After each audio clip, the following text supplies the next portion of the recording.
ಈ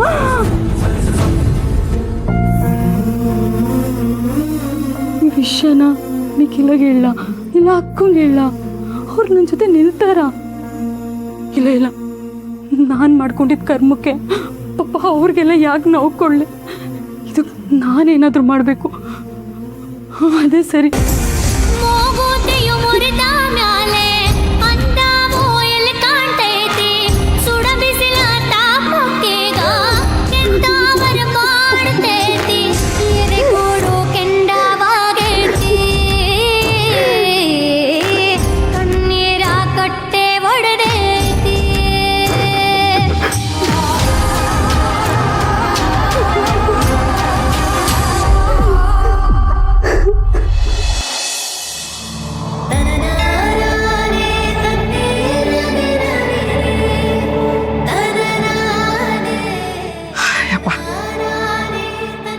ಅಯ್ಯೋ, ನಿಂತ್ಕೊಳ್ರೆ, ಸ್ವಲ್ಪ ಸಾಕಾಗ್ತಿದೆ.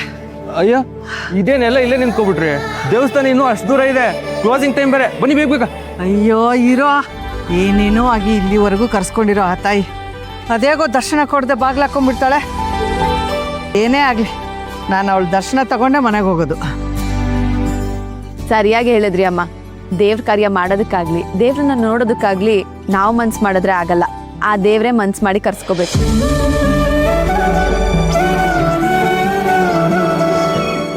ನಮ್ಮ ಲಕ್ಷ್ಮಿಗೆ ದೇವರು ದಿಂಡ್ರು ಅಂದರೆ ತುಂಬ ಭಕ್ತಿ. ಒಂದಿನೂ ಪೂಜೆ ತಪ್ಪಿಸಲ್ಲ ಗೊತ್ತಾ? ದಿನ ಬೆಳಗ್ಗೆ ಎದ್ದು ಸ್ನಾನ ಮಾಡಿ ದೇವ್ರ ಪೂಜೆ ಮಾಡಿದ್ರೇ ಅವಳ ದಿನ ಶುರುವಾಗೋದು.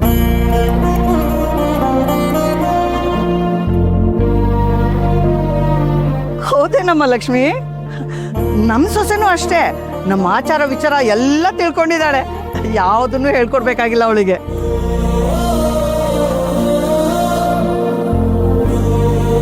ಇದೇ ಮಾತನ್ನ ಹೋಗ್ತಾ ಹೋಗ್ತಾನು ಮಾತಾಡ್ಬೋದಲ್ವಾ? ಇನ್ನೂ ಮೆಟ್ಲತ್ಬೇಕು, ಬನ್ನಿ ಬೇಗ. ನಡಿ.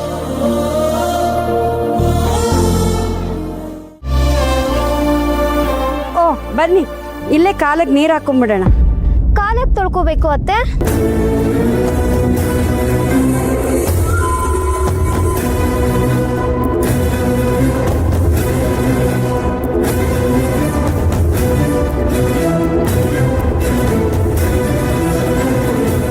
ದೇವಸ್ಥಾನಕ್ಕೆ ಹೋಗೋಕ್ಕೂ ಮುಂಚೆ ಕಾಲು ತೊಳೆದು ಹೋಗೋದ್ರಿಂದ ದೇಹ ಮತ್ತೆ ಮನಸ್ಸಲ್ಲಿರೋ ಕೆಟ್ಟದೆಲ್ಲ ಇಲ್ಲೇ ಬಿಡುತ್ತೆ. ಅದನ್ನೆಲ್ಲ ಬಿಟ್ಟು ಶುದ್ಧ ಮನಸ್ಸಿಂದ ಒಳಗಡೆ ಹೋಗ್ಬೇಕು ಅಂತ. ಬಾ, ನೀನು ಕಾಲಿಗೆ ನೀರು ಹಾಕೋ.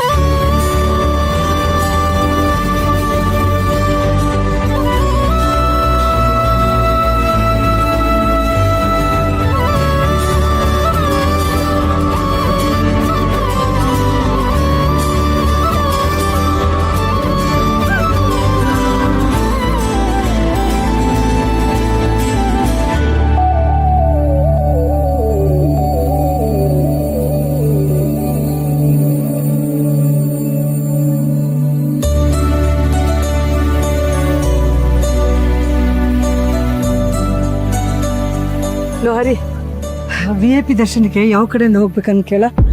ಆನ್ಲೈನಲ್ಲಿ ಬುಕ್ ಮಾಡಿದೀವಿ ಅಂತ ಹೇಳು.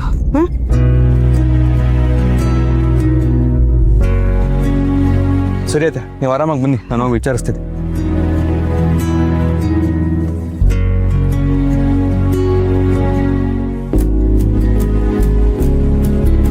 ಯಜಮಾನ್ರೆ ನಮಸ್ತೆ. ದರ್ಶನಕ್ಕೆ ಆನ್ಲೈನಲ್ಲಿ ಟಿಕೆಟ್ ಬುಕ್ ಮಾಡಿದ್ವಿ. VIP ಎಂಟ್ರಿಗೆ ಯಾವ ಕಡೆ ಹೋಗ್ಬೇಕು? VIP ಎಂಟ್ರಿ ಕ್ಲೋಸ್ ಆಗಿದೆ ಸರ್. 10 ರಿಂದ 12 ಗಂಟೆ ಕ್ಲೋಸ್ ಅಂತ ಪಾಸಲ್ಲಿ ಹಾಕಿದ್ವಲ್ಲ, ನೀವು ನೋಡ್ಕೊಂಡಿಲ್ವಾ? ಅಯ್ಯೋ ಹೌದಾ? ಏನಾದರೂ ಮಾಡೋಕ್ಕಾಗುತ್ತಾ ನೋಡಿ ಸರ್, ಪಾಪ ವಯಸ್ಸಾಗಿರೋರೆಲ್ಲ ಇದ್ದಾರೆ. ಅಷ್ಟು ದೂರದಿಂದ ಮೆಟ್ಲತ್ಕೊಬಂದು ಕ್ಯೂ ಅಲ್ಲಿ ವೆಯ್ಟ್ ಮಾಡೋಕ್ಕಾಗಲ್ಲ ಅಂತಲೇ ಟಿಕೆಟ್ ಬುಕ್ ಮಾಡಿರೋದು. ಈಗೇನು ಮಾಡೋದಕ್ಕಾಗೋದಿಲ್ಲ ಸರ್. ಅದು ಅಲ್ಲದೆ ಇನ್ನು ಸ್ವಲ್ಪ ಹೊತ್ತಿನಲ್ಲೇ ದೇವಸ್ಥಾನ ಕ್ಲೋಸ್ ಆಗುತ್ತೆ. ಎಂಡ್ ಮೂಮೆಂಟಲ್ಲಿ ಏನೂ ಮಾಡೋಕ್ಕಾಗಲ್ಲ. ನೀವು ಬೇರೆ ವ್ಯವಸ್ಥೆ ಏನಾದರೂ ಮಾಡ್ಕೊಳ್ಳಿ. ಸರಿ ಸರ್.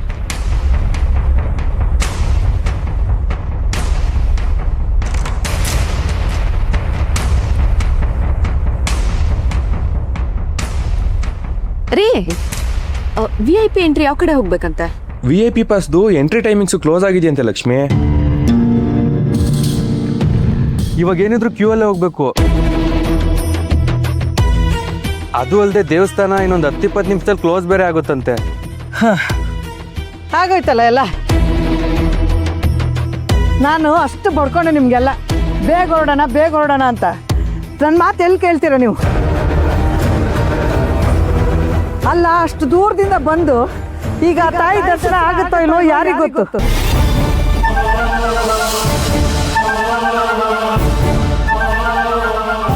ಅಯ್ಯೋ VIP ದರ್ಶನ ಇಲ್ಲ ಅಂದ್ರೆ ಏನಮ್ಮ, ಬೇಗ ಹೋಗಿ ಕ್ಯೂ ಅಲ್ಲಿ ನಿಂತ್ರೆ ದರ್ಶನ ಸಿಗತ್ತೆ. ಬನ್ನಿ ಹೋಗೋಣ.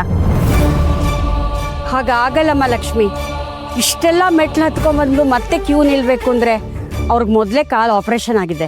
VIP ದರ್ಶನ ಸಿಕ್ಕಿದ್ರು ಕೂಡ ಇನ್ನೂ 50 ಮೆಟ್ಲು ಹತ್ಲೇಬೇಕಲ್ಲಮ್ಮ. ಅಂದ್ರೆ ಏನೋ ನಿನ್ನ ಮಾತಿನ ಅರ್ಥ? 50 ಆಗ್ಲಿ 100 ಆಗ್ಲಿ ಮೆಟ್ಲನ್ನ ಹತ್ತಲೇಬೇಕು, ಹತ್ತಿದ್ರೆ ನಿನ್ನ ಕಾಲೇನು ಸೌದೋಗಲ್ಲ ಅಂತನಾ? ಅಯ್ಯೋ ಆಗಲ್ಲ ಅತ್ತೆ, ನಿಧಾನಕ್ಕೆ ಒಂದೊಂದು ಹೆಜ್ಜೆ ಇಟ್ಕೊಂಡು ಹಾಗೆ ಟ್ರೈ ಮಾಡೋಣ ಅಂತ ಹೇಳಿದೆ. ಇವಳು ಹತ್ತೋ ಸ್ಪೀಡ್ಗೆ ದೇವಸ್ಥಾನ ಎಲ್ಲ ಕ್ಲೋಸ್ ಆಗಿರುತ್ತೆ.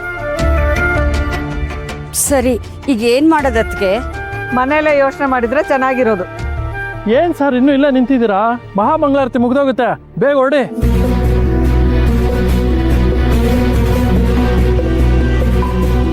ಏನು ಮುಖ ನೋಡ್ತಿದ್ದೀರಾ? ಇನ್ನೇನು ಮಾಡೋ ಆಗಿಲ್ಲ. ನನಗಂತೂ ಸಾಕಾಗೋಯ್ತಪ್ಪ, ನಾನೆಲ್ಲೂ ಬರಲ್ಲ. ನೀವು ಹೋಗಿ ದೇವ್ರ ದರ್ಶನ ಮಾಡಿ, ನಾನು ಇಲ್ಲಿಂದನೇ ಕೈ ಮುಗಿತೀನಿ. ಅದು ಹೇಗಾಗತ್ತೆ ಅತ್ಗೆ? ಇಲ್ಲಿಗೆ ಬರಬೇಕು ಅಂತ ಆಸೆ ಪಟ್ಟಿದ್ದೇ ನೀವು. ನಾವಾದ್ರೆ ಇಲ್ಲೇ ಇರ್ತೀವಿ, ಯಾವಾಗ ಬೇಕಾದ್ರೂ ಬರ್ಬೋದು. ನೀವೇ ಮೇಲ್ ಬಂದಿಲ್ಲ ಅಂದ್ರೆ ಹೇಗೆ? ನಡಿಯಕ್ ಆಗ್ತಿಲ್ವಲ್ಲೇ, ಏನ ಮಾಡೋದು? ಲಕ್ಷ್ಮಿ ಫೋನ್ ಬರ್ತಿದೆ. ಹೇಳಿ ಸರ್. ಲಕ್ಷ್ಮಿ ಎಲ್ಲಿದೆಯಮ್ಮ? ಸರ್ ಅದು ಫ್ಯಾಮಿಲಿ ಜೊತೆ ದೇವಸ್ಥಾನಕ್ಕೆ ಬಂದಿದ್ದೆ. ಪರವಾಗಿಲ್ಲಮ್ಮ. ಯಾವ ದೇವಸ್ಥಾನಕ್ಕೆ ಹೋಗಿದ್ದೀರಾ? ಅದೇ ಸರ್, ಕಂಬದ ಮಾಕಾಳಮ್ಮನ ದೇವಸ್ಥಾನ. ಓ ಹೌದಾ? ಅಲ್ಲೇನಾರ ವ್ಯವಸ್ಥೆ ಆಗಬೇಕು ಅಂದ್ರೆ ಹೇಳಮ್ಮ. ಆ ದೇವಸ್ಥಾನ ಟ್ರಸ್ಟ್ಗೆ ನಾನೇ ಚೇರ್ಮನ್. ಸರ್ ನಿಜವಾಗ್ಲೂ ಒಳ್ಳೆ ಟೈಮ್ಗೆ ಫೋನ್ ಮಾಡಿದ್ದೀರಾ ಸರ್.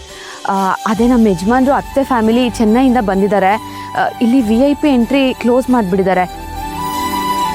ಇನ್ನು ಸ್ವಲ್ಪ ಹೊತ್ತಲ್ಲೇ ದೇವಸ್ಥಾನನೂ ಬಾಗ್ಲಾಗ್ತಾರಂತೆ. ಇವತ್ತು ದರ್ಶನ ಆಗಲೇಬೇಕು ಸರ್. ನೀವೇನಾದರೂ ವ್ಯವಸ್ಥೆ ಮಾಡೋದಕ್ಕಾಗತ್ತಾ? ಅಷ್ಟೇ ಅಲ್ವಾ, ಅದಕ್ಕೆ ಯಾಕಮ್ಮ ಟೆನ್ಷನ್ ಮಾಡ್ಕೋತೀಯಾ? ನೀನು ಆರಾಮಾಗಿ ಎಲ್ಲಾರನ್ನೂ ಕರ್ಕೊಂಡು ಹೋಗಮ್ಮ, ನಾನು ವ್ಯವಸ್ಥೆ ಮಾಡಿಸ್ತೀನಿ. Okay sir, thank you. Okay ಅಮ್ಮ, ಓಕೆ. ಅಮ್ಮ ನೀವೇನು ಯೋಚನೆ ಮಾಡಬೇಡಿ, ಆರಾಮಾಗಿ ನಡ್ಕೊಂಬನ್ನಿ. ನಾವು ಎಷ್ಟೊತ್ತಿಗೆ ಹೋದ್ರೂ ದೇವ್ರ ದರ್ಶನ ಸಿಗುತ್ತಂತೆ. ನಮ್ಮ ಬಾಸ್ ಕಾಲ್ ಮಾಡಿ ಎಲ್ಲ ವ್ಯವಸ್ಥೆ ಮಾಡ್ತಾರಂತೆ.